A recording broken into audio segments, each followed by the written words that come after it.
बच्चों, आज हमारा एक पाठ है नियोजित विकास की राजनीति। इसमें है राजनीतिक फैसले और विकास। इस्पात की विश्वव्यापी मांग बढ़ी तो निवेश के लिहाज से उड़ीसा एक महत्वपूर्ण जगह के रूप में उभरा। उड़ीसा में लोहे अयस्क का विशाल भंडार था और अभी उसका दोहन बाकी था। उड़ीसा की राज्य सरकार ने लोहे अयस्क की इस अप्रत्याशित मांग को बढ़ाना चाहा। उसने अंतर्राष्ट्रीय इस्पात निर्माता और राष्ट्रीय स्तर के इस्पात निर्माताओं के साथ सहमति पत्र पर हस्ताक्षर किए। सरकार सोच रही थी कि इससे राज्य में जरूरी पूंजी निवेश भी हो जाएगा और रोजगार के अवसर भी बड़ी संख्या में सामने आएंगे। लोहे अयस्क के ज़्यादातर भंडार उड़ीसा के सर्वाधिक अविकसित इलाकों में हैं, खासकर इस राज्य के आदिवासी बहुल जिलों में।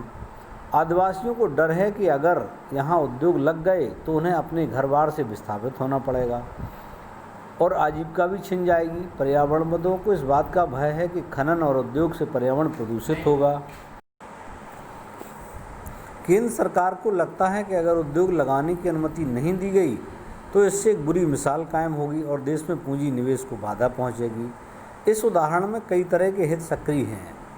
क्या आप इन हितों को पहचान सकते हैं? ऊपर के उदाहरण में संघर्ष के अहम बिंदु कौन कौन से हैं? क्या आपको लगता है कि कोई ऐसा बिंदु भी है जिस पर हम सभी पक्ष राजी हो सकेंगे? क्या इस मसले को इस भांति सुलझाया जा सकता कि इससे संबद्ध सभी हितों को संतुष्ट किया जा सके?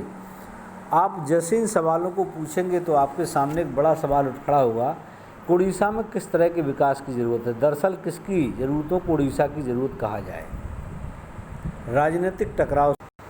इन सवालों के जवाब कोई विशेषज्ञ नहीं दे सकता। इस तरह के फैसलों में एक सामाजिक समूह के हितों को दूसरे सामाजिक समूह के हितों की तुलना में तौला जाता है। साथ ही मौजूदा पीढ़ी के हितों और आने वाली पीढ़ी के हितों को भी लाभ हानि की तुलना पर मापा जाता है।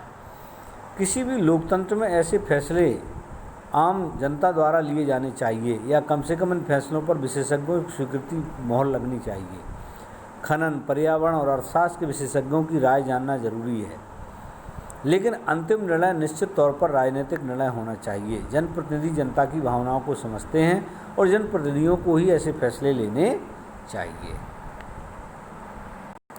आज़ादी के बाद अपने देश में कई ऐसे फैसले लिए गए, इनमें से कोई भी फैसला बाकी फैसलों से मुँह फेर कर नहीं लिया जा सकता था। सारे के सारे फैसले आपस में आर्थिक विकास के एक मॉडल या यूँ कहें कि एक विज़न से बंधे हुए थे। लगभग सभी इस बात पर सहमत थे कि भारत का विकास का अर्थ आर्थिक समृद्धि और आर्थिक सामाजिक न्याय दोनों ही हैं। इस बात पर भी सहमति थी कि इस मामले को व्यवसायी, उद्योगपति और किसानों के भरोसे नहीं छोड़ा जा सकता। सरकार को इस मामले में प्रमुख भूमिका निभानी थी। बहरहाल आर्थिक समृद्धि हो और सामाजिक न्याय भी मिले, इसे सुनिश्चित करने के लिए सरकार कौन सी भूमिकाएं निभाए, इस सवाल पर मतभेद थे। क्या कोई ऐसा केंद्रीय संगठन जरूरी है जो पूरे देश के लिए योजनाएं बनाए?